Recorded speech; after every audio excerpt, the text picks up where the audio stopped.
There are diplomatic arguments for secrecy, but here they've been trumped by politics. Today's EU watchword is transparency. That means, among other things, being clear about your negotiating priority and how they've been affected by the recent UK election. A fair deal is possible and far better than no deal. That is what I say to David today. That is why we will work all the time with the UK and never against the UK. And here in the institutions of EU power, the loss of Theresa May's majority has awakened fears that a complete failure to reach agreement is looking more likely, with everything that might involve.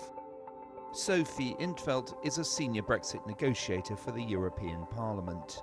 I know that some people claim that, no deal is better than a bad deal, and that sounds really, tough. But if you think of the consequences, what no deal would mean, legally speaking, it would be crystal clear. From, midnight, the 29th of March 2019, Britain is no longer a member. From one moment to the next, there will be chaos. No deal means chaos.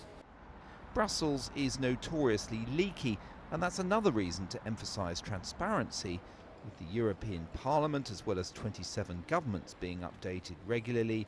Nothing will stay secret for long. But some here see risks in that also. It can also backfire in the sense that it can lead to a lot of posturing from many sides, and that posturing may sour the atmosphere in a way that makes a deal more difficult. Theresa May, she has been dramatically weakened by the election, but I would advise to the EU27 not to try to take too much advantage of that, because again, that may backfire. A diplomatic mountain must now be scaled, and the two chief negotiators meeting for the first formal talks today to settle the order in which issues will be tackled, exchanged suitably alpine gifts.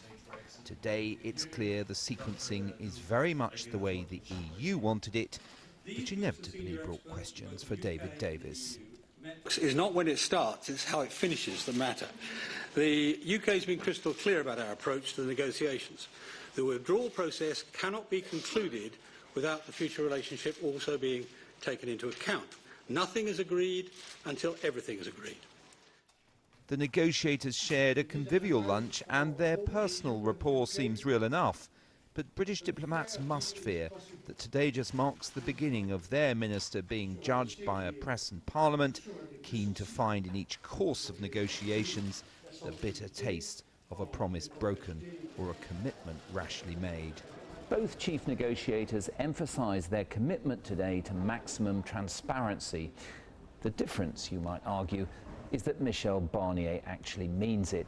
Certainly, talk to people in the Commission and you'll hear those who argue that the more Britain learns about the daily detail of these negotiations, the harder it'll be for Theresa May to keep her querulous party together and behind the Brexit plan.